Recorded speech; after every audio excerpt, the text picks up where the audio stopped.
de larga trayectoria, más de 47, casi 50 años en el periodismo, autor de una larga lista de libros. Le recomiendo sus más recientes libros, Las Damas del Poder y García Luna, El Señor de la Muerte. Hay que leer García Luna, El Señor de la Muerte, ahora que nuevamente García Luna es noticia por la solicitud de la defensa de desechar el juicio en su contra, esta apelación que le mencionaba.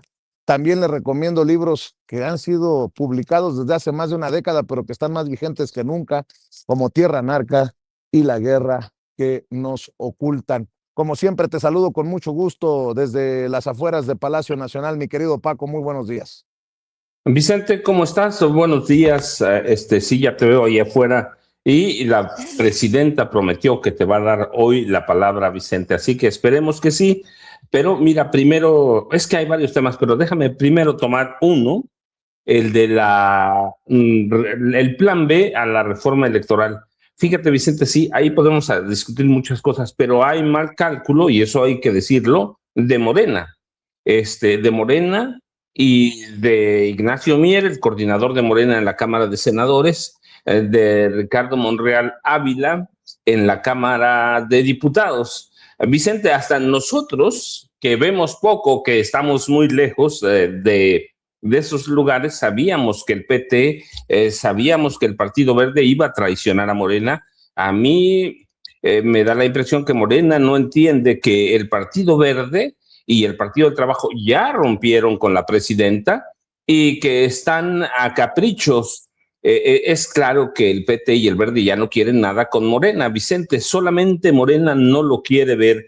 Pero además, mira, Vicente, con los datos y las encuestas recientes, es clarísimo que tampoco le aportan nada, nada le aportan a Morena. El PT aportaría, sin Morena, aportaría un 1% de los votos. Sin Morena, sin alianza, el PT no resiste el registro en 2030. Y digo 2030 porque mucha gente, por ejemplo, dice, el PRI va a perder su registro en 2027. No. Recuerda, son partidos nacionales, son partidos nacionales y como tal pierden registro hasta que hay elecciones federales. Las elecciones federales son las presidenciales de 2030, pero el PT sin Morena perdería el registro, Vicente, y ha caído en el chantaje sin entender lo que está pasando el Partido del Trabajo.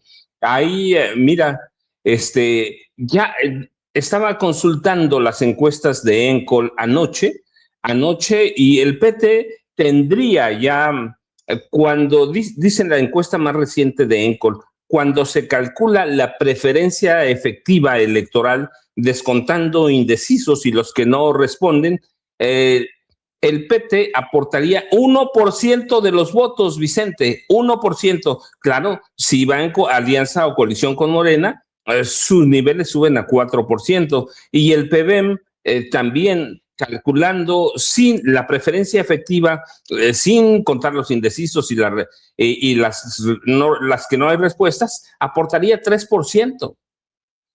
Los partidos que más ganan con la alianza Morena, PT y PBM son el Partido Verde y el Partido del Trabajo, Vicente. Con la alianza, sin la alianza, el PBM se mantiene como un partido a la pepena, un partido satélite.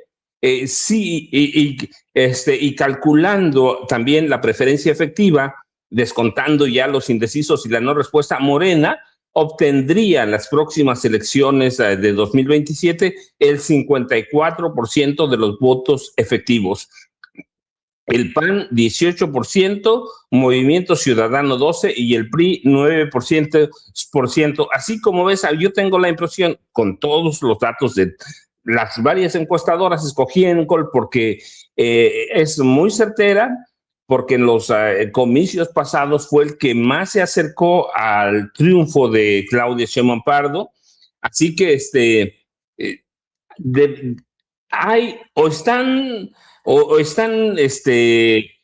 haciendo una negociación política mala, o no están haciendo, o tienen intereses de Ignacio Mier, hay que decirlo, o Ricardo Monreal Ávila, que ya lo sabemos, que están, van para otro lado, menos para el lado de la presidencia. Y definitivamente no entienden los coordinadores de Morena en el Congreso de la Unión que ya no hay ninguna afinidad con el PT, que el PT y el PB dicen de dientes hacia afuera, sí, apoyamos en Morena, apoyamos no a Morena, fíjate, dicen a la presidenta Claudia Sheinbaum Pardo, mientras queramos hacer, a Morena haga lo que nosotros queremos que haga. Si no, Vicente, es esto del plan B es un mal cálculo político y Morena debe entender ya que debe tirar al PT a la basura y debe dejar a un lado su alianza con el Partido Verde, porque trabajar con chantajes de contentillo solo le va a servir a el PT y le va a servir al Partido Verde, Vicente, no le va a servir a Morena. Esa alianza, Vicente, ya no funciona, no opera, así que, ¿qué van a hacer? No lo sé, pero si el plan B tiene problemas, es justamente porque el PT y el Partido Verde están a contentillo. Ese es por ese lado, sí, Vicente. Como diría Ricardo Monreal, ya están grandecitos, que se hagan responsables de sus decisiones, ¿no? Vicente, pero hace mucho, o sea, lo vimos con la reforma electoral, lo vemos ahora con el plan B. En la medida que los toques un poquito, que no estén de acuerdo, están chantajeando a Morena, están chantajeando a la presidenta Claudia Sheinbaum Pardo. Y yo me pregunto, con estos datos que tenemos, que el Partido Verde no aporta prácticamente nada y que Morena, por el contrario, si van en alianza, le aporta 3 puntos porcentuales al Partido del Trabajo, ¿qué estás haciendo? Para mí es Morena ya debía deshacerse. Vicente, ¿cuántos años vimos gobernar al presidente López Obrador? 6. ¿Cuántas veces tuvo la mayoría calificada? Ninguna.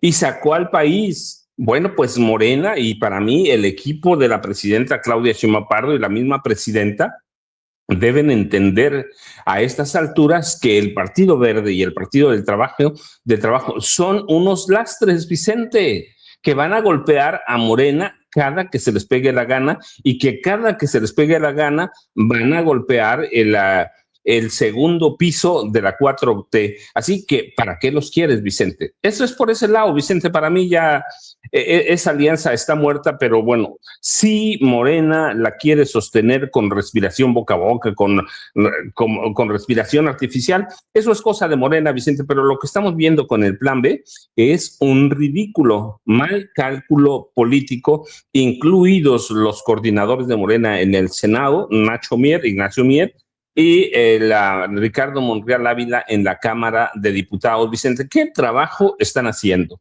Ninguno. Se los ha comido el PT, claro. Entendemos que Monreal tiene muchos intereses para negociar la candidatura para su hermano en Zacatecas, pero eso están haciendo y Morena está haciendo el ridículo de tal forma que permites que te peguen a incluso senadores o legisladores, voy a decir, de muy dudosa reputación, como Manuel Añorbe Baños de Guerrero, como Ricardo Anaya Cortés. Eso no había ninguna necesidad, Vicente. Finalmente ya decidieron que no la van a apoyar. Y mira, por el lado de Genaro García Luna, Vicente, nosotros lo trabajamos, estuviste tú allá en el juzgado en Nueva York, el juicio se fue acomodando, se fue dando como nosotros dijimos que se iba a dar. Si lo fuimos cubriendo, García Luna estaba perdido desde mucho antes de entrar al juicio, Vicente.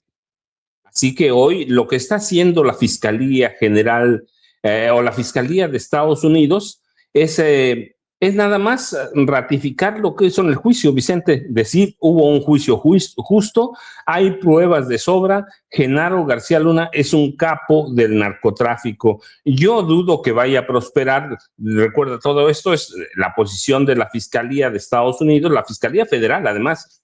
Falta todavía la decisión del juez, pero este es el caso de Genaro García Luna en cuestión de sus complicidades, que hay que decirlo, nada más están juzgando complicidades con el cártel de Sinaloa, no han visto todo el cochinero que tenía Genaro García Luna desde el gobierno de Vicente Fox Quesada en sus arreglos con todos los cárteles de la droga en México, Vicente. Así que yo espero que se mantenga la sentencia, 38 años más unos meses, y que Genaro García Luna siga recluido en algún penal de máxima seguridad en el que ellos elijan.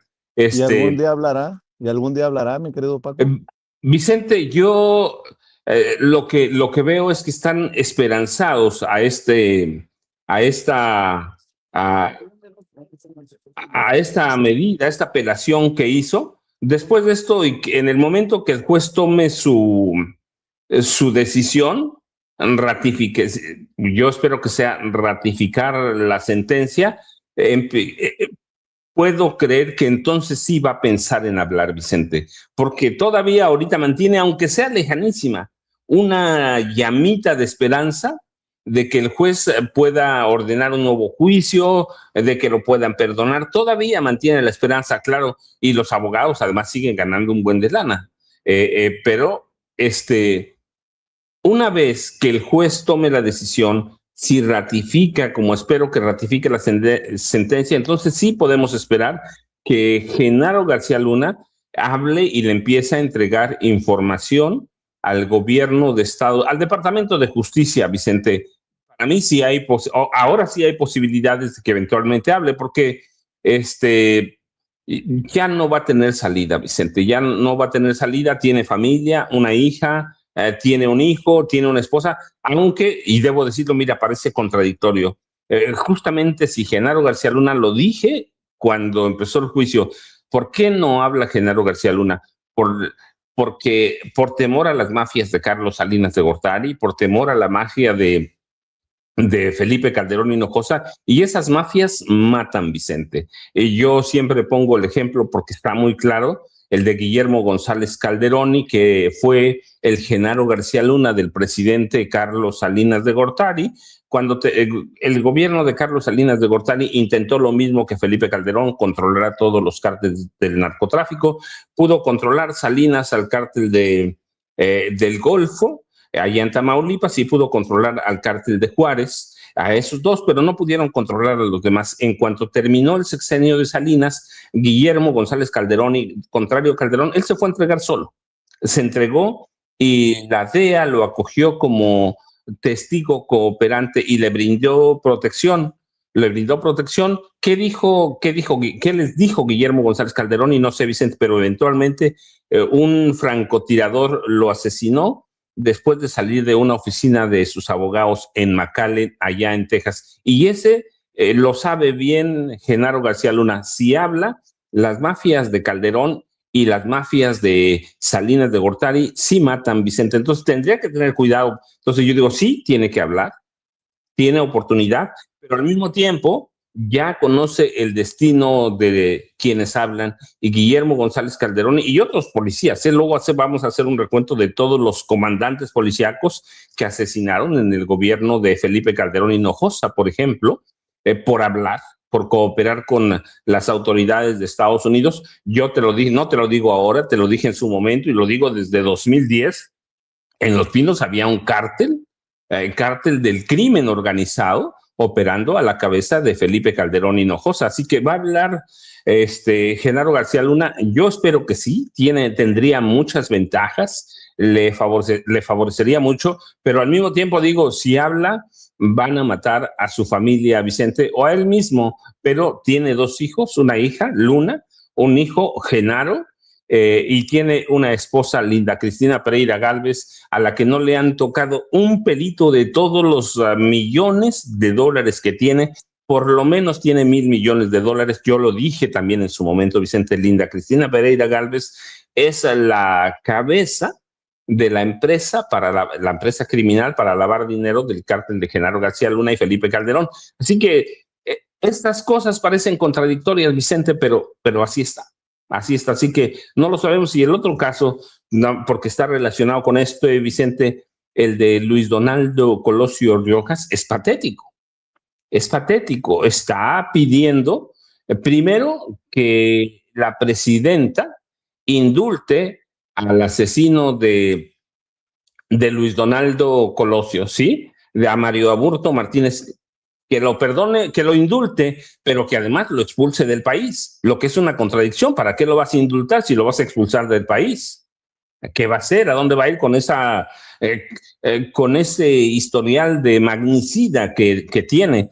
Es muy contradictorio, pero quiere que lo perdone y lo lo expulsen del país y que al mismo tiempo la Fiscalía General de la República deje de investigar a Jorge Antonio Sánchez Ortega, que aquel 23 de marzo de 1994, como agente de inteligencia del CISEN, se ha probado que disparó también contra Luis Donaldo Colosio Murrieta, candidato presidencial del PRI. Y eso es contradictorio porque Vicente pide que lo dejen de investigar y que ya no se mencione a Genaro García Luna. Y esto significa solamente perdón para Carlos Salinas de Gortari. Si hay una investigación profunda con todos los elementos, Vicente, tampoco lo digo ahora, sí, van a llevar a la mano asesina de Carlos Salinas de Gortari. Él mismo, Carlos Salinas de Gortari, en su momento, cuando lo interrogó la Procuraduría General de la República, dijo que había muchos elementos para señalar que fue un asesinato de Estado. ¿Y quién era el presidente, Vicente? Carlos Salinas de Gortari. Entonces, lo que hace Colosio es perdonar a los asesinos de su padre, Vicente. Pero esa es la contradicción, pero también hay que verlo en este momento, Vicente. Está cambiando la narrativa. ¿Por qué? Porque lo acaban de vincular a un escandaloso fraude allá en Monterrey. Entonces también está huyendo de algo. Colosio Riojas salió un colosito, Vicente. Es todo lo que encierra ese joven senador de la República, que ahora quiere ser gobernador, por cierto, de tu estado, Vicente. No sé si le va a alcanzar, pero tiene todas estas contradicciones, porque, y digo a propósito de que ayer se cumplió un aniversario más luctuoso de la muerte de Luis Donaldo Colosio Murrieta, Vicente, que también hay que decirlo, era un priista cualquiera, corrupto, validó el fraude de 1988. Luis Donaldo Colosio Murrieta jamás dijo nada de los asesinatos de por lo menos 600 perredistas en el gobierno de Salinas. Tampoco dijo nada de la venta de los bancos en el gobierno de Salinas a un grupo de pillos sinvergüenzas, de tal forma que tuvimos un gobierno de banqueros pillos, ladrones, que en colusión robaron este país y que terminan siendo salvados por el gobierno y endilgándonos el Fobaproa por $1 billón de pesos. Vicente, fíjate nada más, en este personaje, Luis Donaldo Colosio Riojas, se embarca o se enumera todo esto, Vicente. No sé si hoy llegó el maestro Jaime Hernández, pero con eso empezamos, Vicente. Fíjate, nada más voy a decir antes de que llegue el maestro Jaime Hernández. Pascal Beltrán del Río, que es creo que director editorial de Excelsior, una de las figuras de imagen. Yo creo que hay que olvidarnos de hablar de lo de Genaro García Luna, lo de la represión al magisterio durante Peña Nieto, el hermano incómodo con Salinas, yo creo que hay que dejar de hablar del pasaporte falso, de los dineros en Suiza, de la partida secreta que se robaron de Ayotzinapa. Fíjate lo que dice Pascal Beltrán del Río. El PRI y el PAN cometieron muchas cosas sin nombre cuando estuvieron en el gobierno, pero en esos tiempos nunca se vio a nadie asoleándose las piernas en una ventana de palacio. ¿Es en serio? Yo cuando vi esto dije, voy a buscar.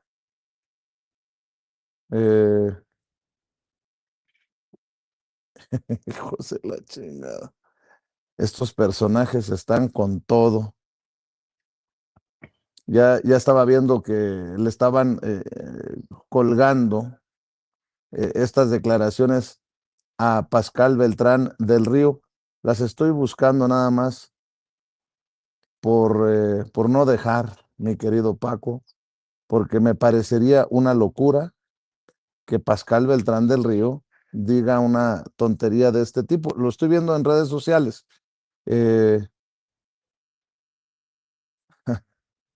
Dice, ya le ordenaron a sus influencers asalariados que me contesten diciendo que a ellos no les pagan por sus comentarios sobre la Ciudad de México, como si nos chupáramos el dedo, como si no viviéramos allí. No, sí está. Ayer, mi querido Paco, Pascal Beltrán del Río, alrededor de las 2 de la tarde, escribió, el PRI y el PAN cometieron muchas cosas sin nombre cuando estuvieron en el gobierno, pero en esos tiempos nunca se vio a nadie asoleándose las piernas en una ventana de Palacio. Y si eso no es lamentable de un periodista, díganme qué es. O sea, que pone en el mismo nivel a solearse las piernas, suponiendo sin conceder en Palacio Nacional a una mujer, que el caso Ayotzinapa, que la represión al magisterio, que las matanzas en gobiernos priistas como Aguas Blancas, en fin, así este sector del periodismo que nos critica a nosotros porque según esto no somos periodistas verdaderos, que somos pinches youtuberos. Pero bueno, déjame saludar al maestro Jaime Hernández, décadas como corresponsal mexicano en el extranjero, corresponsal de guerra, fundador y conductor de su espacio en YouTube, No Apto para Cínicos. Le recomiendo que no, lo vea de 1 a 3, de lunes a viernes, No Apto para Cínicos, en este canal, en donde están dando la batalla también por la verdad. Hildy, su compañera de vida, junto al maestro Jaime Hernández. Y hay que apoyarlo con los likes en las transmisiones, hay que apoyarlo con las suscripciones y hay que apoyarlo con los superchats para que se pueda financiar un espacio libre como No Apto para Cínicos. Ayer estuve al pendiente de la transmisión. Qué buen análisis, qué buenas reflexiones sobre el periodismo precisamente que hacías, mi querido Jaime. Y pues no, por favor, nunca me comparen con los grandes periodistas de México que dicen que dicen tonterías como Pascal Beltrán del Río. ¿Cómo estás, mi querido Jaime? Ahora mismo, buenos días, queridos amigos. Ahora que hablabas de Pascal Beltrán del Río, ¿cómo me acuerdo? Ustedes saben que mientras yo estaba como corresponsal de Excelsior en Madrid, vino el golpe de Estado a Excelsior y un golpe de Estado urdido o alentado por el entonces recién electo presidente Vicente Fox. Aquello fue realmente una tragedia, murió gente, se destruyó una cooperativa que había de hecho de Excelsior, el viejo Excelsior, un periódico de referencia, el más importante periódico de habla hispana. Teníamos una red de más de 30 y tantos corresponsales en todo el mundo. Yo estaba en Madrid y recuerdo mucho que cuando dan el golpe y dejan abandonados a su suerte, a mí me dejaron abandonado en Madrid con mi familia, con una deuda impresionante. A José Manuel Nava, corresponsal en Washington, también lo dejaron abandonado en Washington, a todos los corresponsales. Bueno, el caso es que tiempo después, de este golpe que favoreció a los hermanos, ¿cómo se llaman? Vázquez Raña. Yo ya trabajando para otro periódico, El Universal, me acuerdo que me mandaron a cubrir una reunión en Nueva York. No recuerdo ahorita mismo de qué iba la reunión, pero el caso es que a esa cita fue Vicente Fox. Y adivinen con quién iba acompañado Vicente Fox como su reportero llavero. Dime. Pascal Beltrán del Río, que llegó acompañando a Vicente Fox en compañía de su esposa, porque se convirtieron en mascotas de Vicente Fox, personajes como Pascal Beltrán del Río, y llevaba a su esposa a las coberturas y claro, y de paso hacían el shopping.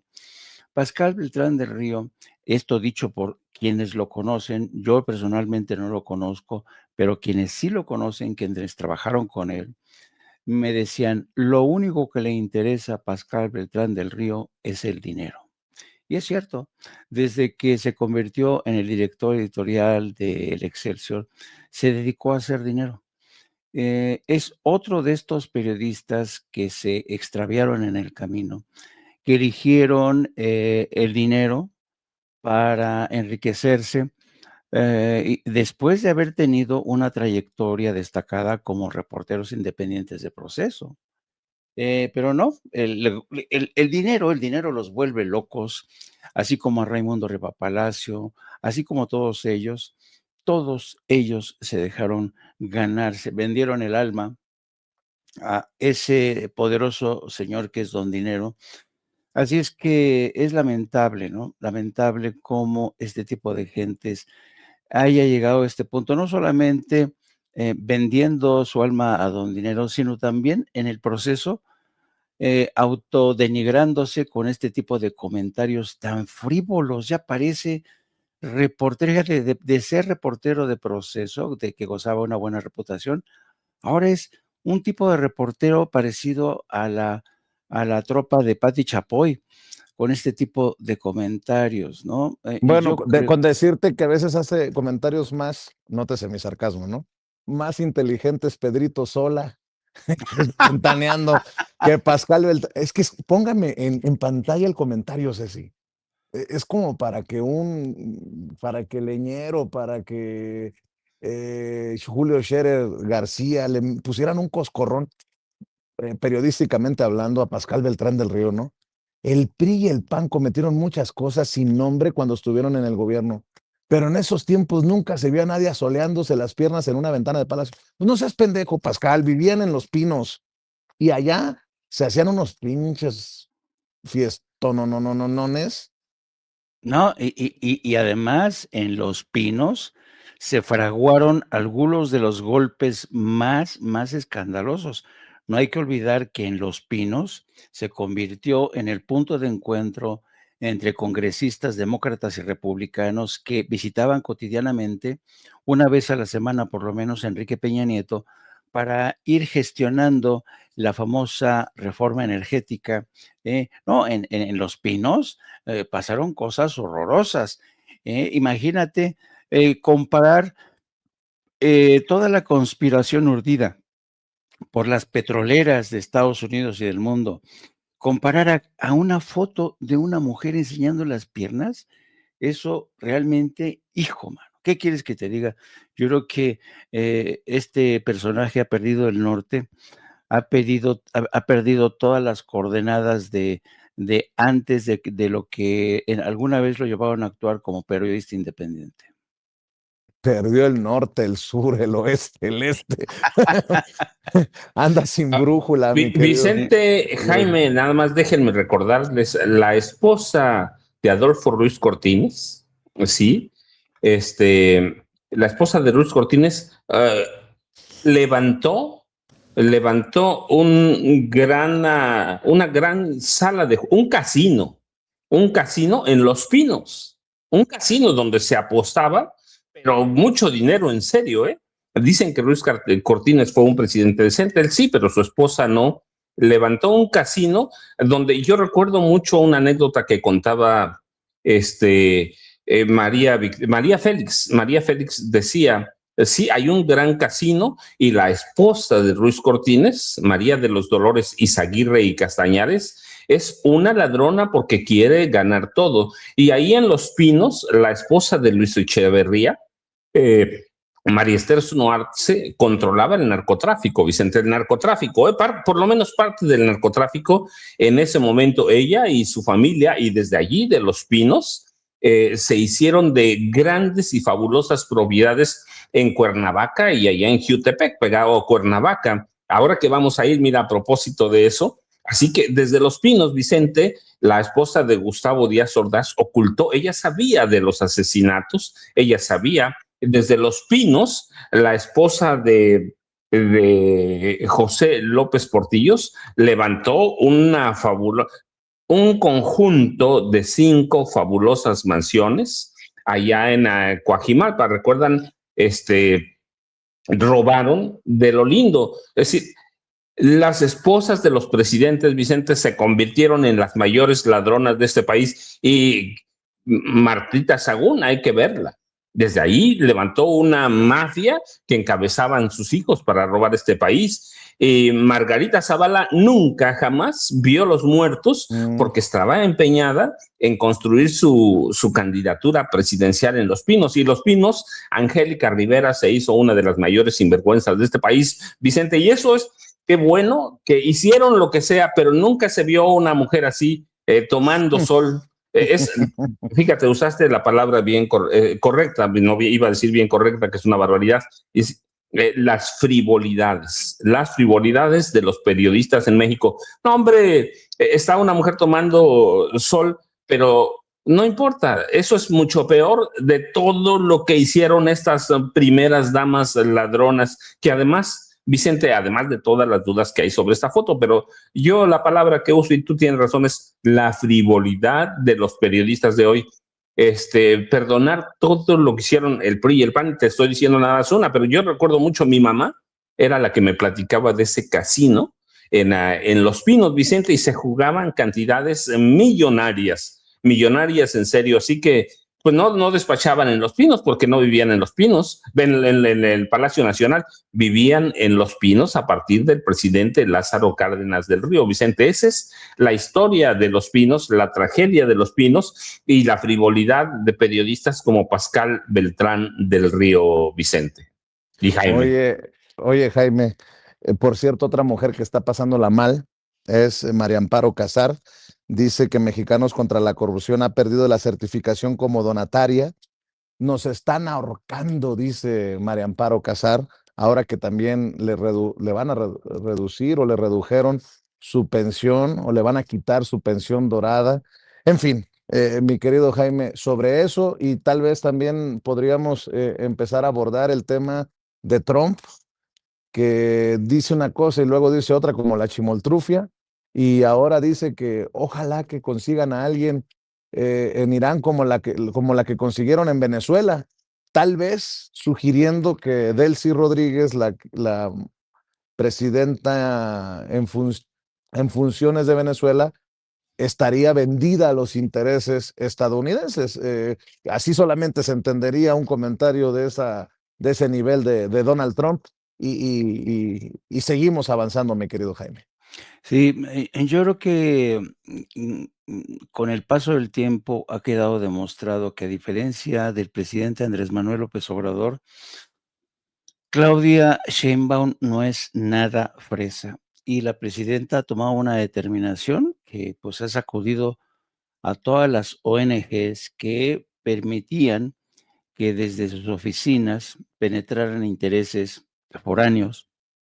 Es el caso de Mexicanos contra la Corrupción. El gobierno de México ha prohibido ya que ONGs que tienen vínculos con organizaciones o con entidades sospechosas, como es el caso de Mexicanos contra la Corrupción, que está demostrado que recibía fondos del Departamento de Estado con fines nunca especificados, aunque era evidente que detrás de estos afanes estaba la intención de crear un ejército primero de abogados que iban a lanzarse contra todas las iniciativas del recién iniciado gobierno de Andrés Manuel López Obrador. ¿Se acuerdan cuando desde Mexicanos contra la Corrupción se orquestaban todas y cada uno de los amparos contra las iniciativas del presidente López Obrador? Luego, cuando se vieron forzados a replegarse y ya no lanzar más amparos, buscaron una serie alterna de abogados y después se convirtieron en un think tank muy a la mexicana, donde solamente daban voz a gentes de la oposición, desde donde se organizaban marchas, manifestaciones, iniciativas, la creación, la germinación de partidos de oposición nuevos, el reforzamiento de candidatos como la de Xochitl Gálvez. En fin, Mexicanos contra la Corrupción se convirtió en una sede que Estados Unidos convirtió en su principal herramienta para conspirar. Y yo creo que la presidenta de México tomó una decisión acertada, inteligente. No es la primera vez en países del mundo en que se prohíben las acciones de muchas ONGs. Las ONGs se convirtieron en el mejor camuflaje de la CIA para llevar adelante planes de desestabilización. Así que yo creo que estuvo muy bien. La señora Amparo Casar de veras cree que la mayoría de los mexicanos somos estúpidos, que no la vemos venir, que se ha convertido en un agente encubierto, en una colaboradora de poderes extranjeros que buscan dinamitar, buscan desestabilizar al gobierno de la 4T que llegó al poder en medio de un respaldo sin precedentes. Así es que qué bueno que se haya terminado el financiamiento para este tipo de organizaciones. A ver cómo le hace. Ahora va a tener que, mocharse con su pensión, su reducida pensión para seguir financiando sus actividades. ¿Y quieres que te diga? A mí me da mucho gusto. A ver, déjame nada más las declaraciones con Ciro Gómez Leiva, mi querido Jaime, y luego te arrancas. A ver, échelo, Ceci, por favor. Tengo entendido que es el caso de ustedes, María Amparo Casar, gusto en saludarte, presidenta de Mexicanos contra la Corrupción. Ustedes Igualmente, perdieron Ciro, ese igual carácter Manuel. de... Buen día, María Amparo. Sí. De donadores autorizados, de donadora autorizada. María Amparo, buen día. Autorizada, sí. Donataria, en realidad, Donataria, autorizada. donataria. Desde que nacimos, de hecho, cuando hicimos los estatutos, pusimos el objeto social, etcétera, pues solicitamos la donataria, era todavía época de Peña Nieto, hace 10 años, y obtuvimos la donataria con todos los papeles en regla, y bueno, eso te permite salir a buscar donantes que estén identificados con tu causa, y por otro lado, también que estén dispuestos a ayudarte financieramente, ¿no? Y pues la ganancia de ser donataria es que no solamente que puedes recibir, Ciro, donaciones, o sea, emitir un recibo de donativo que es deducible para aquella persona que te está dando dinero, no importa si son 1,000 pesos a través de tu plataforma o son 100,000 pesos que te quiere dar una compañía, una fundación, etcétera, sino que hay otro problema aparte del financiero que desde luego quizás sea el que más nos esté ahorcando a las organizaciones, pero es que muchas fundaciones, que es en lo que no reparan cuando se habla de que van a cambiar la ley, tienen en sus estatutos que le pueden donar dinero a organizaciones de la sociedad civil que tengan el carácter de donataria. Aún empresarios que no les importa deducir los 100,000 pesos que te dieron, o los 500,000 o los 50,000, que no les importara que no tuvieran la deducibilidad, ¿sí? Por estatutos, la fundación X no te puede dar dinero porque establece que solo podrá dar dinero a aquellas que hayan sido avaladas por el SAT. Autorizadas como donatarias. Ahora, ustedes, Mexicanos contra la Corrupción, ¿cuándo perdieron ese carácter? ¿Y por qué no lo han recuperado? Mira, fuimos de las primeras, no se va a olvidar, la fecha la perdimos el 16 de diciembre del 2024. La razón que nos dieron para haberla perdido después de 10 años y de haber mostrado que, bueno, pues se trabaja dentro del objeto social para la que fue fundado y donde siempre hemos tenido la famosa opinión de cumplimiento del SAT, de que estamos en todo en regla. Nos dijeron que no porque no habíamos llenado en línea un cierto papel que tenías que llenar para CONACYT.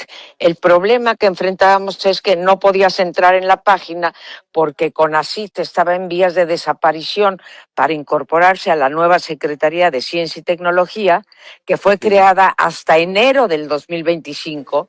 Ahora, y a nosotros eso fue en diciembre del 2024. Bueno, ¿por qué es importante? Ricardo Salinas Pliego está lanzando un documental que dice que el Estado destruyó la caridad privada al limitar donativos y concentrar también la ayuda social.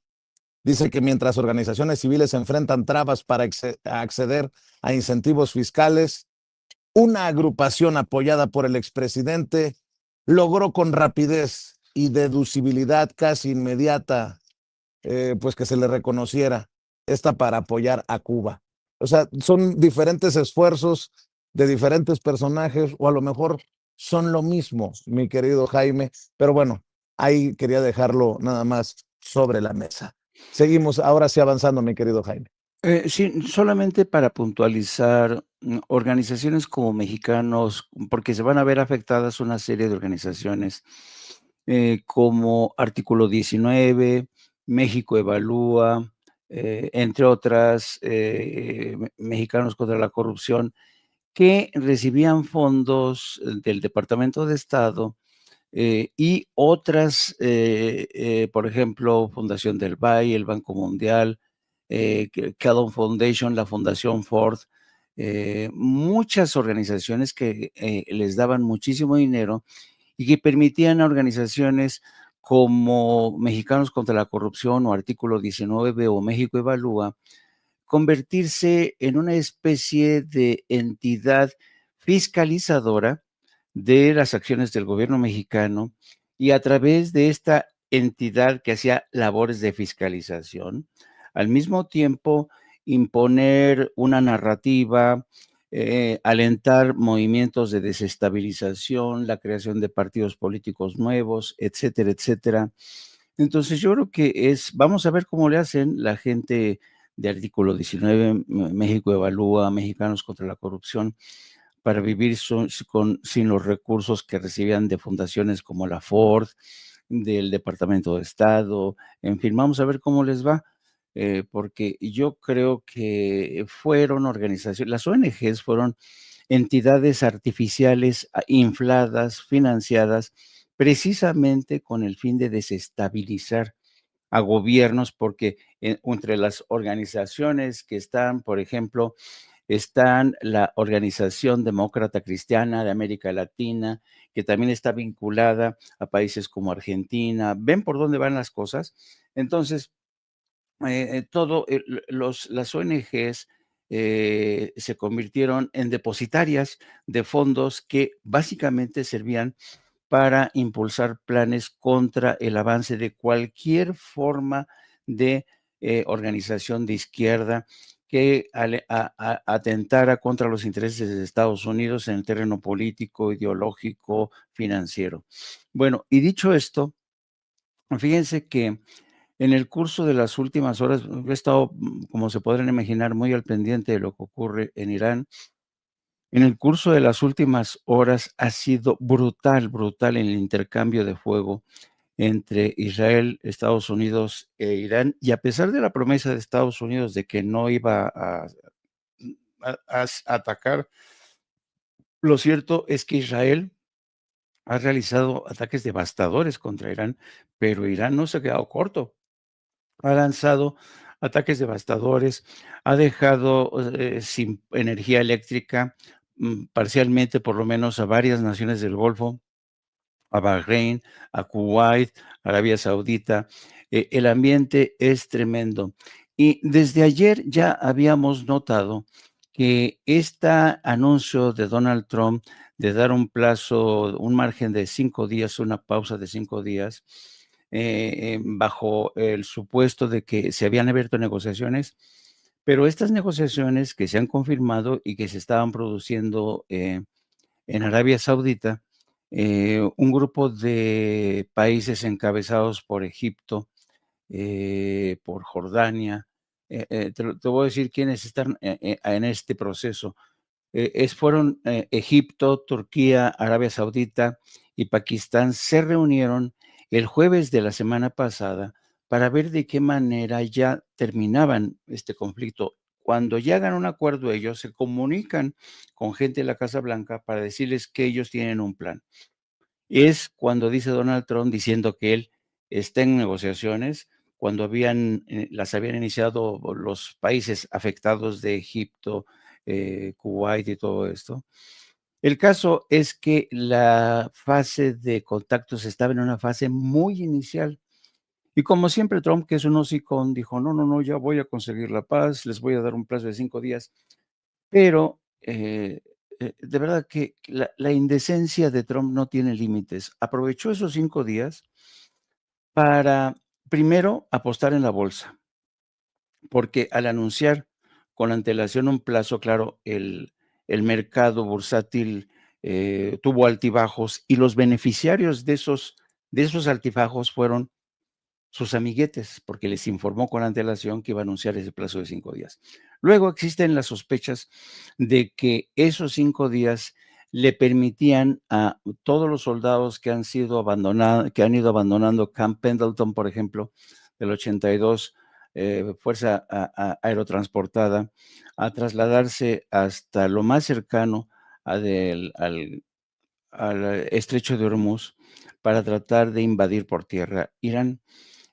Pero mientras ocurría todo esto, mientras Estados Unidos decía que estaba negociando y se preparaba en caso de que fracasaran estas negociaciones, el primer ministro israelí, que vio que este proceso de negociación arruinaría sus planes y además lo coloca en una situación de supervivencia existencial, ahora sí. Ahora no es Irán solamente quien está bajo una situación de supervivencia existencial, sino también Israel. Decidió boicotear estas negociaciones y en las últimas horas Benjamín Netanyahu ha dicho que el fin de la guerra con Irán va a depender solamente de Israel y solamente de Israel. ¿Por qué ha hecho esto Netanyahu, saboteando cualquier vía de negociación? Porque Hezbollah está avanzando desde el norte de Israel, avanzando desde el Líbano, y Irán le está abriendo paso. Ya Irán, como Israel está volando todos los puentes, volando población civil en el norte de su territorio para evitar que pase la columna de Hezbollah, Irán ya amenazó con iniciar bombardeos precisamente esa franja fronteriza para facilitar el arribo de las tropas de Hezbollah y que tomen contacto con las de Hamas. Y ayer mismo prometió Irán que iban los palestinos que habían sido desalojados de los territorios ocupados, iban a recuperar su territorio. Entonces estamos llegando a un punto donde los planes, la estrategia de Israel y Estados Unidos se están separando. Estados Unidos quiere llegar a un acuerdo porque le preocupa el precio del petróleo y del gas. Y al mismo tiempo, conociendo a Trump como es, él es un oportunista, él según va cambiando el viento, él modifica su postura, pero lo que parece claro y lo que parece evidente es que Benjamín Netanyahu no puede darse el lujo de negociar en estos momentos la paz, porque es posible que si sigue pasando más tiempo, él cree que es capaz todavía de revertir el ataque de Irán, cosa que yo creo que es bastante complicado, sobre todo si Estados Unidos lo abandona a su suerte. No creo que pase, pero es casi imposible, pero Irán acabaría inmediatamente con Israel.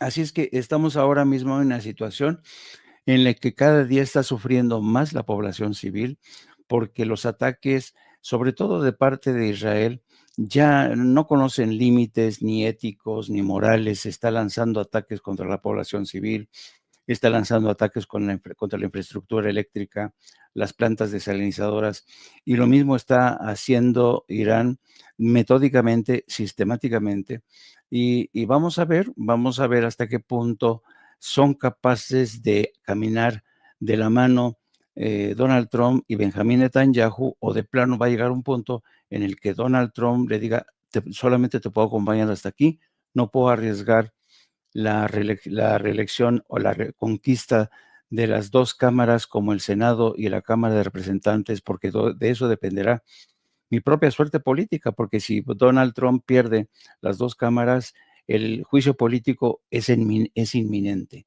y él lo ha dicho y lo ha reconocido.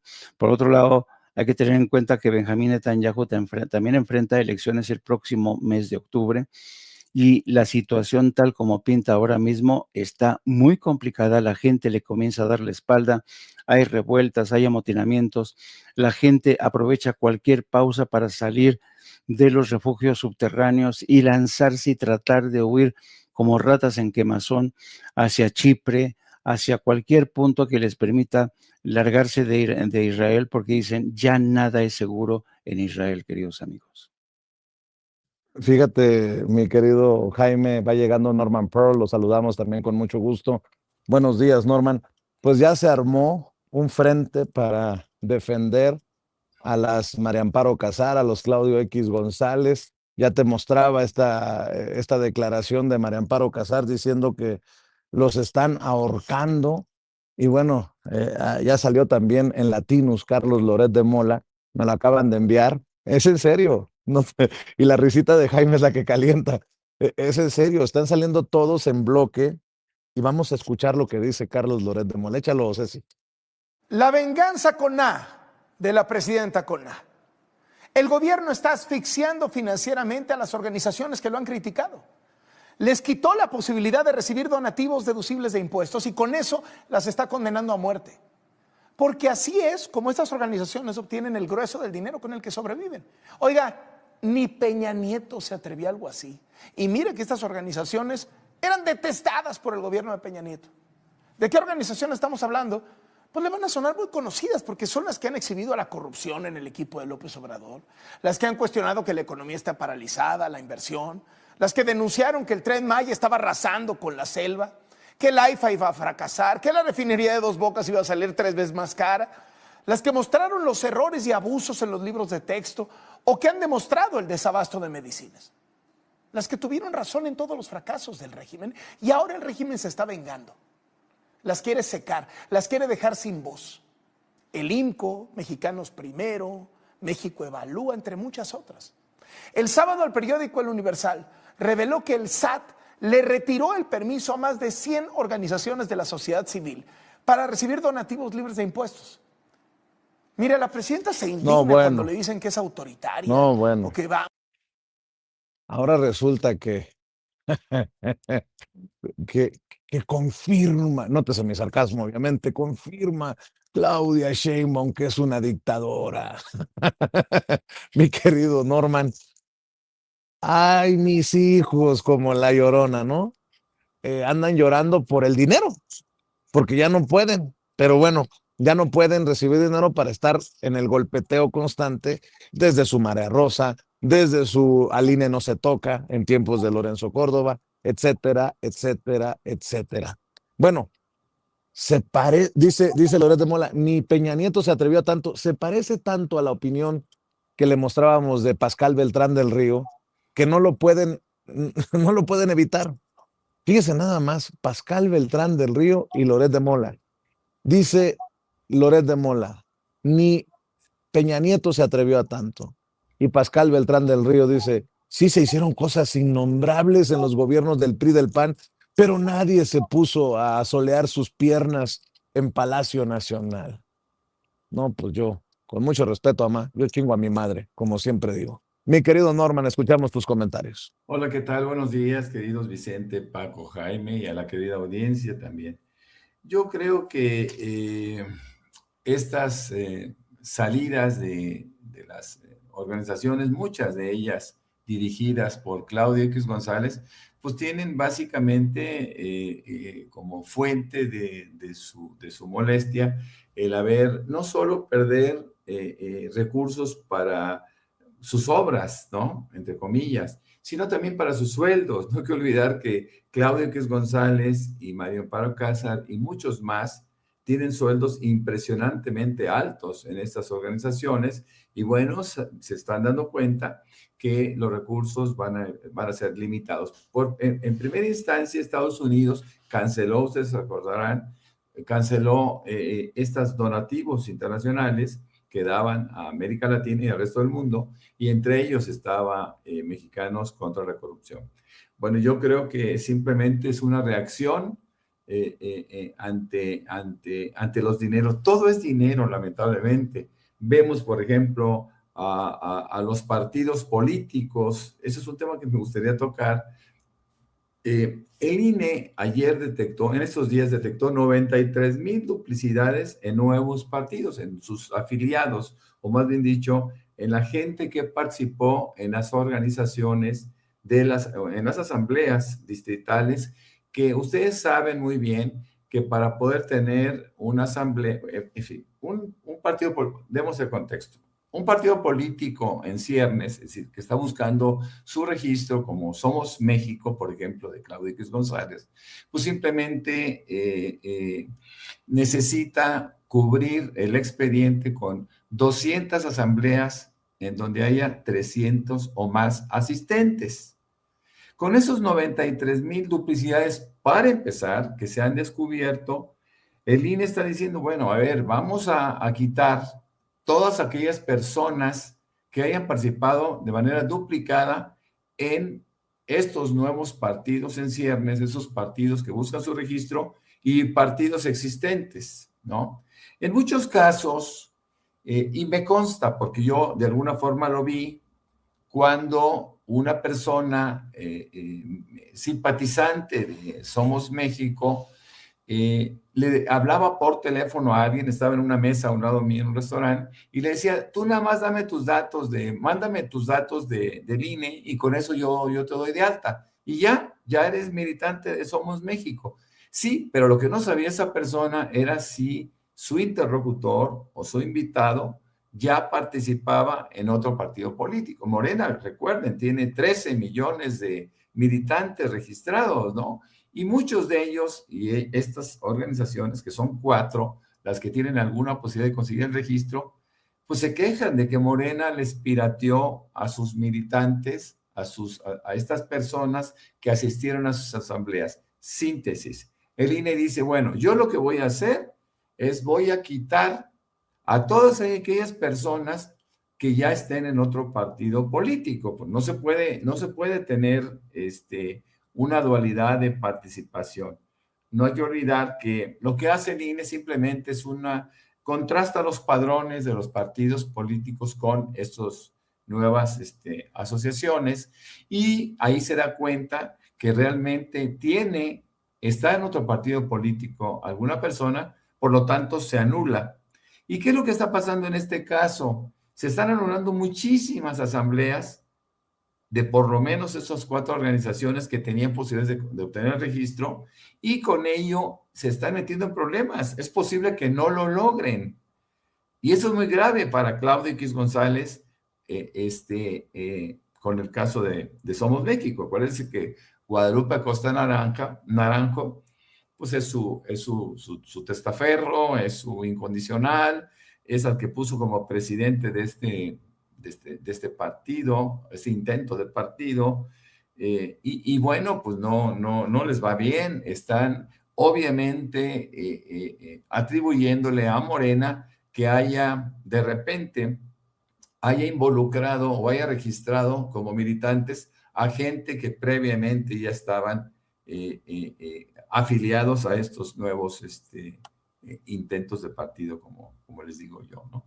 Eso es algo grave, es algo serio para estas organizaciones, y tal parece que por lo menos tendrán que enfrentar la supervisión del INE. El INE tiene, por otro lado, la obligación de verificar todas estas firmas presentadas, porque aunque ya al contrastar los padrones se dan cuenta que están en 2, no puede ser. La ley lo impide, la ley electoral lo prohíbe, y tiene que decidirse por 1. Entonces el INE está tomando una decisión muy chistosa, ¿no?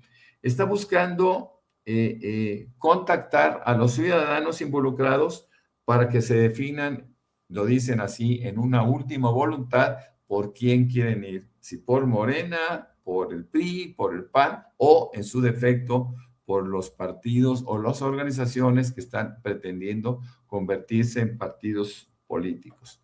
Fíjense que esto también nos lleva un poco a ver a otros partidos. Seguramente ya se ha comentado algo sobre la posición de Ricardo Monreal con respecto al PT, y de qué manera Ricardo Monreal se quiere lavar las manos. No hay que olvidar que Ricardo Monreal es el coordinador de la Jucopo y es el coordinador de toda la fracción parlamentaria de Morena en la Cámara de Diputados. Ricardo Monreal tiene como función básica la negociación con otros partidos cuando hablamos de iniciativas o reformas a la ley. Y en este caso, Ricardo Monreal se está exhibiendo como un negociador inútil, que me da pena decirlo de esa manera, pero realmente no ha logrado negociaciones ante iniciativas que puedan representar un problema. Sabíamos de antemano que la reforma electoral no pasaría, sabíamos de antemano que el plan B iba a tener problemas, pero todo esto pone en evidencia a Ricardo Monreal como un pésimo negociador. No ha sido capaz de negociar, obviamente, con el PRI, con el PAN, porque ellos ya habían fijado una postura de no aprobar absolutamente nada desde el sexenio pasado. Pero en este caso, con el Partido Verde y con el Partido del Trabajo, el propósito era cerrar negociaciones de tal manera que pudieran apoyar todas las iniciativas, y eso les permitiría, obviamente, lograr las 2/3 partes en reformas de carácter constitucional. Ricardo Monreal, al verse humillado por el Partido del Trabajo, dice que ya existía un compromiso político, y con el paso de los días este partido fue cambiando de idea. Algo les pasó, ¿no? Pero cambió de postura. Dice también, ellos tendrán que asumir su propia responsabilidad, pues ya están bastante grandecitos para poder explicarlo. Él remata con esta sentencia. Dice, el PT tiene que fijar su posición frente al país, frente a la República, que para mí me parece un sinónimo, y frente al movimiento, del cual, pues, por supuesto, nunca han sido parte, ni el PT ni el Verde. Hombre, han sido socios en el éxito, socios en los beneficios, como esas plurinominales que yo he dicho hasta la saciedad, que sin los plurinominales ni el PT ni el Verde tendrían ninguna razón de existir. Así que bueno, pues vamos a ver qué es lo que pasa con respecto a Ricardo Monreal, a su futuro en términos de credibilidad, y ojalá que pongan un negociador, Morena, un negociador que sea más exitoso, mis queridos Vicente, Jaime y Paco. Norman Jaime Vicente está en camino a colocarse ahí en el Salón Tesorería de Palacio Nacional, pero Norman, antes de que le demos la palabra a Jaime, ¿romperías tú con el PT tu alianza electoral? Absolutamente. Miren, yo les voy a platicar muy brevemente para no robar tiempo. En 2021 se acercó el comisionado nacional del PT conmigo en Querétaro y me dijo, oye, Norman, ¿tú vas a participar en las elecciones de Morena? Le dije, no, por supuesto que no.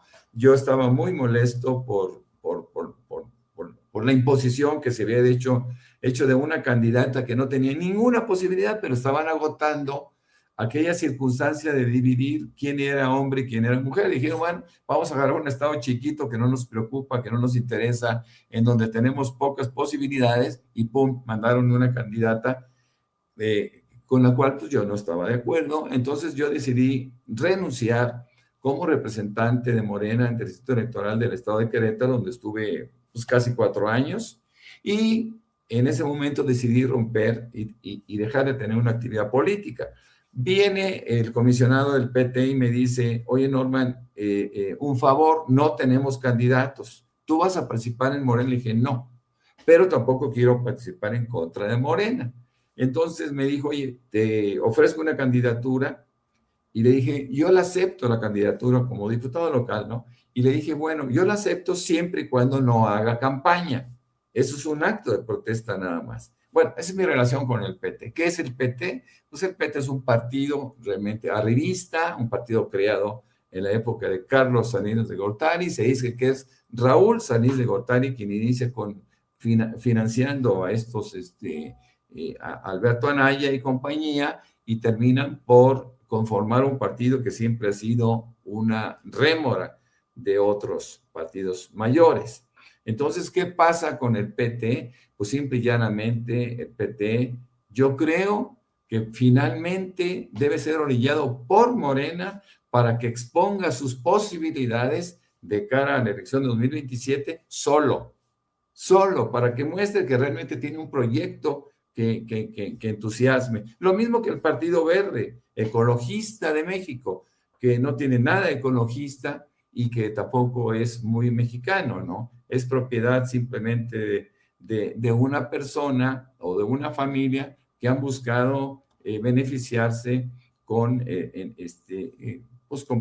prebendas, con financiamiento electoral, que seguramente los han enriquecido más de lo que ya eran. Entonces, yo no estoy de acuerdo en que Morena siga adelante ni con el Partido del Trabajo ni con el Partido Verde, que en términos objetivos realmente representan pocos puntos, que sí es cierto que ha ayudado en las reformas por esa enorme cantidad de plurinominales que les dieron.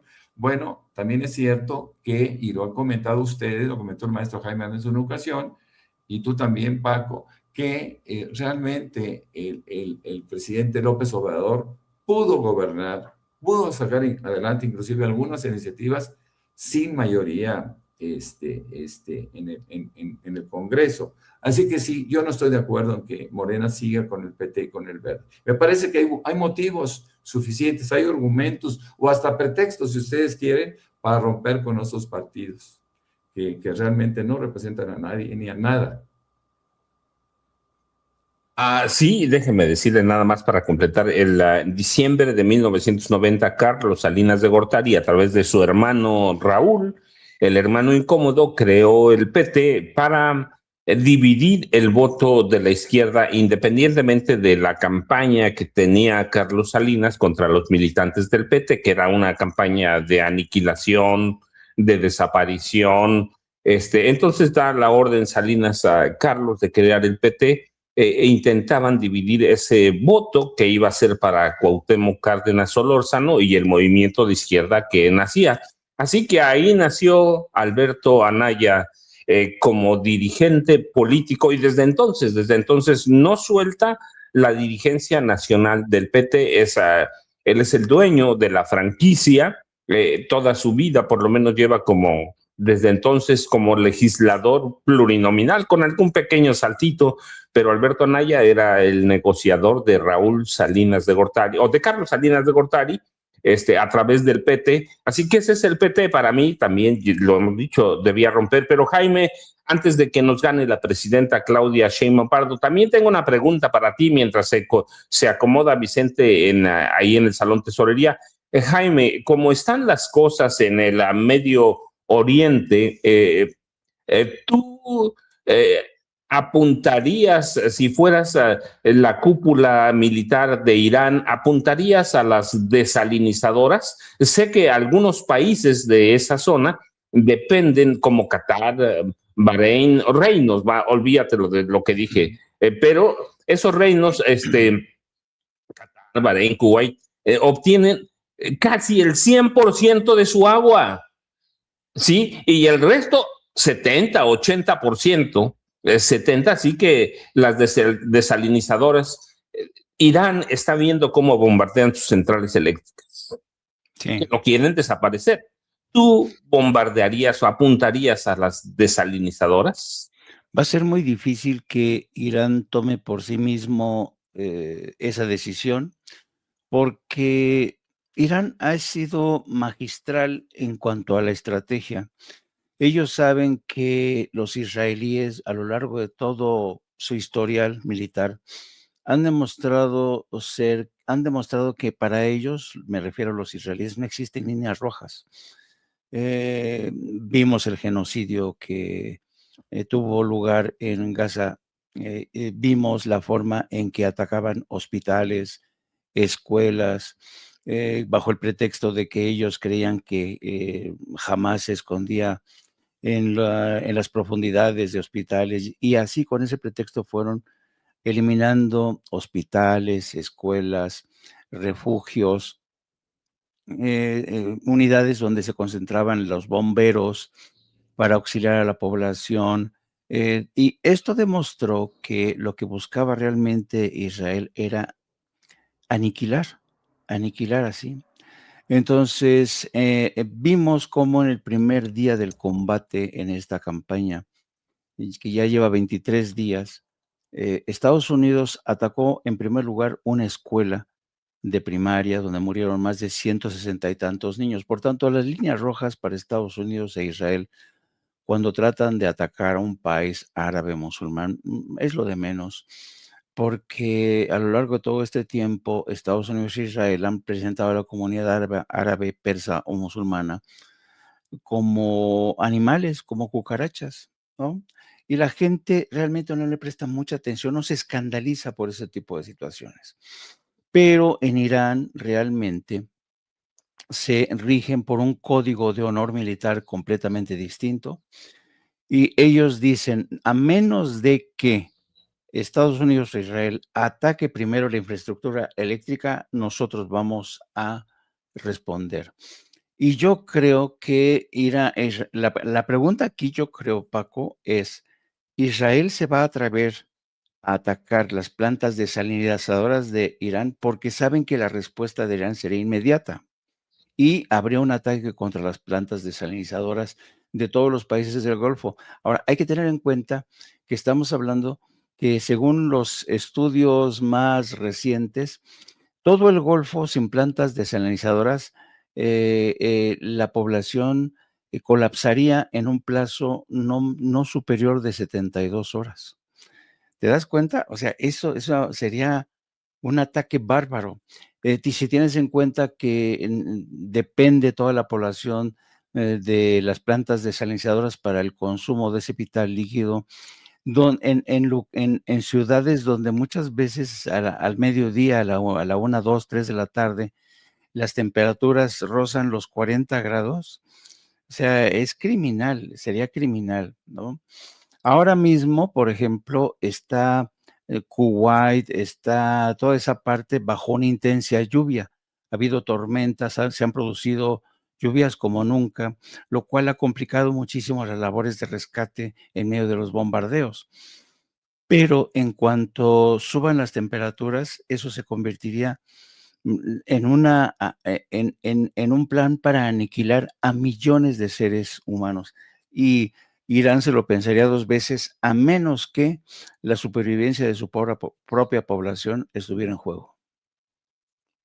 Déjenme decirles nada más para que tengan una idea. Qatar, Bahrein y Kuwait obtienen 95% de su agua potable en esas desalinizadoras. Arabia Saudita, 70%.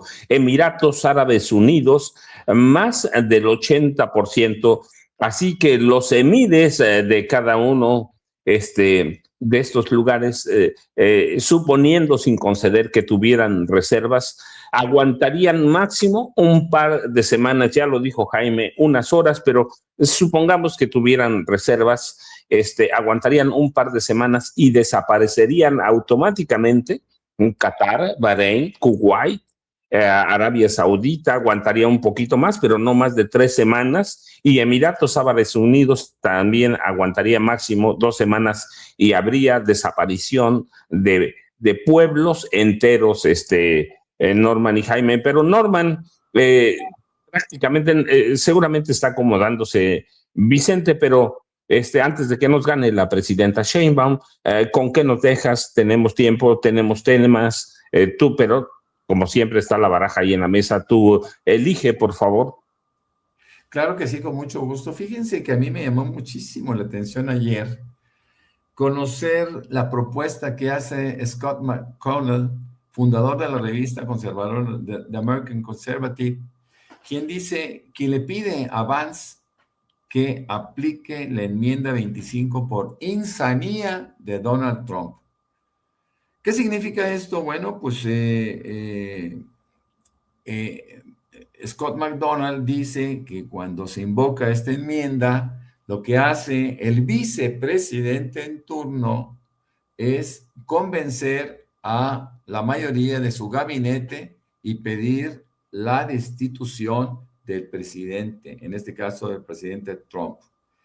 Estamos hablando de que Scott McConnell toda la vida ha sido republicano, él es absolutamente conservador y está encontrando que Trump y sus decisiones caen en este término de insanía que la enmienda 25 contempla. Ahora, ¿qué va a pasar? ¿Acaso el vicepresidente podría o tendría las agallas, el deseo, la convicción de darse cuenta que Trump está mal? Pues aparentemente no ha salido, no ha contestado, hasta donde yo entiendo, no ha contestado a esta propuesta de McConnell. Y bueno, pues simplemente esto es un antecedente que va a quedar en los ataques que ha estado recibiendo Trump por parte de sus desilusionados partidarios, en este caso del Partido Republicano. Yo estoy seguro que Vance no lo haría nunca por temor a la persecución más que a sus convicciones, pero bueno, esto nos llama la atención. Ahora, el mismo McConnell Sugiere al senador Chris Murphy, que ustedes recordarán, hace unos días dijera de Trump que ha perdido el control de la guerra y está entrando en pánico. Esto lo comentamos ayer.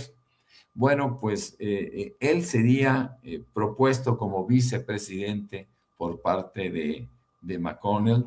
Y si en el caso de que Vance decidiera tomar esta decisión, que seguramente sería apoyada en términos de simpatía por la gran mayoría del pueblo estadounidense, que finalmente se empieza a dar cuenta que Trump fue una elección muy mala, es un hombre terriblemente inmaduro y está llevando no solo a los Estados Unidos, al mundo a a problemas realmente graves, realmente serios. Así que bueno, vamos a esperar a ver qué pasa, a ver si se pronuncia Trump sobre esta propuesta en estos días, ¿no? O en su defecto hace caso omiso de este prestigiado, por cierto, fundador de la revista The American Conservative. Vamos a ver qué pasa. Y recuerden seguir, Norman es muy activo, por lo menos más que Jaime y yo. Bueno, yo no, pero y Jaime poquito también en las redes sociales. Así que hay que seguir. 2 cuentas tiene Norman en Facebook, su cuenta de X, así que hay que seguir en Norman Pearl. Todas sus cuentas son igual Norman Pearl, ¿cierto, Norman?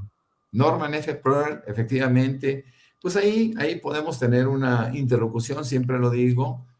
Hay pequeños intercambios de opiniones, hay hasta pequeños debates. Solamente no acepto los insultos. Ya cuando hay insultos, bloqueo. Me parece que no vale la pena entrar en una discusión vamos, que nos lleve a las afectaciones de carácter personal, ¿no? Simplemente las redes son para comunicarse, para comunicar ideas, para dar opiniones, etcétera. Pero cuando llega un insulto, bueno, en ese momento se acaba la fiesta, ¿no? Bueno, ya saben, Norman F. Pearl, él es muy activo. Y Jaime Hernández, yo todavía, saben, yo soy seguidor de No Apto para Cínicos, aunque ahora lo hago en protesta porque está censurado Yago Batusay. Apenas ayer le abrieron los micrófonos a este columnista de representación proporcional, dice Jaime, pero ya saben, de 1 a 3, 1 a 2:45, no apto para cínicos. Pero Jaime, antes de que nos gane la presidenta, yo siempre he considerado que México Evalúa y Mexicanos contra la Corrupción y la Impunidad son agentes extranjeros. Recibían recursos de la CIA a través de la USAID, o de, claro. ¿Sí? Así que, pero seguramente habrá muchas otras, ¿no? Consideradas agentes extranjeros que trabajan, así opera la CIA, pero la pregunta, Jaime, tiene que ver, fíjate, te llevo para otro tema. En enero próximo, Lenia Batres va a presidir la Suprema Corte de Justicia de la Nación, y eso va a ser un terremoto para muchos personajes, ¿cierto? Así es, y sobre todo porque Lenia Batres ya sabemos que es un hueso duro de roer. Lenia Batres es una mujer muy bragada. La derecha le tiene un odio visceral a Lenia Batres. La considera, bueno, dicen cada barbaridad de Lenia Batres, que en pocas palabras consideran que su presencia mancilla la imagen de la Suprema Corte. Así es la derecha, así es de racista, de clasista. Pero Lenia Batres ha demostrado una y otra vez que es una mujer luchadora, es una mujer muy inteligente y muy valiente, y por eso mismo le tienen tanto miedo desde la derecha, ¿no? Va a haber evidentemente muchos roces, muchas protestas, muchos reclamos, pero yo creo que Lenia Batres va a poder salir al paso de esta situación. Ella misma es consciente, estoy seguro, de que en el seno incluso de la Suprema Corte no se le considera monedita de oro. Pero creo que Lenia Batres tiene una inteligencia por encima de lo normal. Es una mujer que ha navegado, que ha capeado temporales peores. Yo creo que va a estar a la altura de las circunstancias. Y además, a mí me gusta que en realidad México necesita de mujeres resueltas, de mujeres con capacidades ejecutivas, como el caso de Elena Batres, como el caso de la presidenta, que ha bateado a estas organizaciones que ya era tiempo, ya era hora. Y ahora estoy pensando en la venganza que se viene contra el PT y el Partido Verde Ecologista cuando aparezca el nombre de Claudia Sheinbaum en la boleta del 27 para revocación de mandato. Yo estoy seguro que también esto va a causar mucho escozor en el seno de las alianzas Partido Verde y el Partido de Trabajo, porque estando en la papeleta la presidenta en el 27, va a haber unas sacudidas tremendas y va a ser hora, vamos a ver a muchos changos cayéndose de los platanares, me refiero al Partido Verde y al Partido del Trabajo.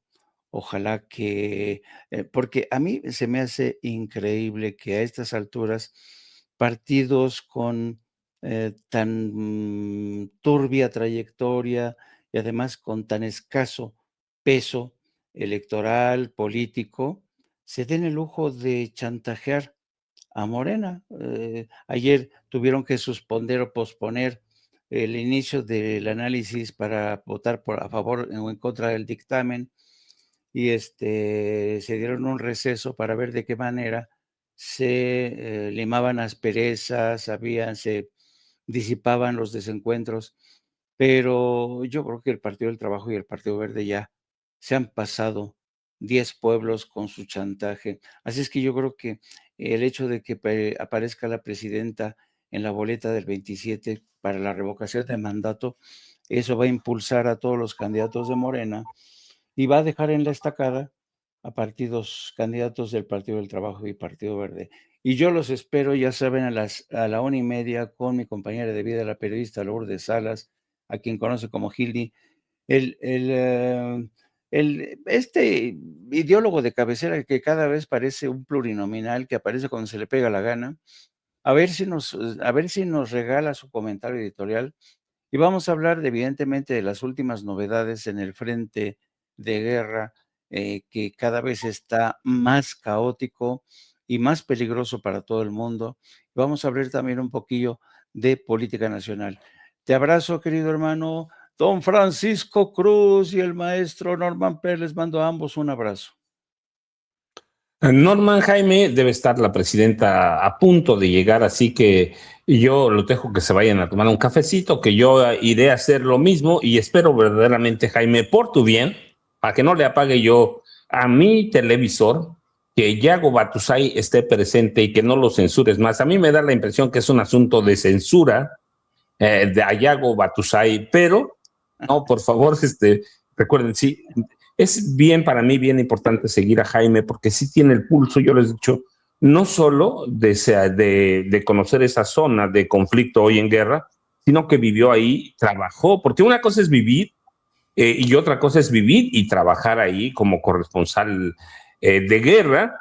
Y Jaime tuvo esa oportunidad de hacerlo por años. De pronto bromeamos con Loret, pero Jaime conoce la historia. Loret fue efectivamente, Jaime estaba por allá, pagó a un tanque para que hiciera un disparo y en ese momento se presentó como corresponsal de guerra, y no es lo mismo, pero y supongamos que hubiera ido bien. Fue unos días, yo lo recuerdo bien. Y recuerdo bien esa escena, después ya me enteré por Jaime que había sido un montaje, pero no es lo mismo ir unos días como enviado que ser corresponsal, trabajar por años, que te dejen embarcado por allá, así que entre otras cosas, por eso sigo a Jaime, Norma, no es lo mismo, ¿no? Vivir en un lugar y trabajar que nada más vivir y estar ahí tranquilo, ¿cierto, Norman? Absolutamente. Bueno, del maestro Jaime Hernández tenemos muchas referencias, no solo como columnista, es un hombre inteligente, es un hombre culto, es un hombre que sabe comunicar como todo periodista de alto nivel. Y yo también, pues siempre que puedo, veo el programa de No Apto para Cínicos, porque además hay mucha simpatía, hay mucha buena vibra, como suele decir, en ese programa. Y bueno, pues ojalá que nosotros podamos seguirlo disfrutando mucho tiempo, como lo hacemos con Sin Censura, ¿no? Que por cierto, ahorita nos están dando un espacio adicional en la mañanera, ¿no? La presidenta. No pueden estar sin nosotros, no pueden estar sin nosotros, sin censura. Fíjate, yo estoy seguro que la presidenta, Sheinbaum, no ha aparecido en la mañanera porque nos está viendo. Exacto. Nos está dando un poquito más. Llegó. Buenos días. Bueno, el día de hoy nos visita la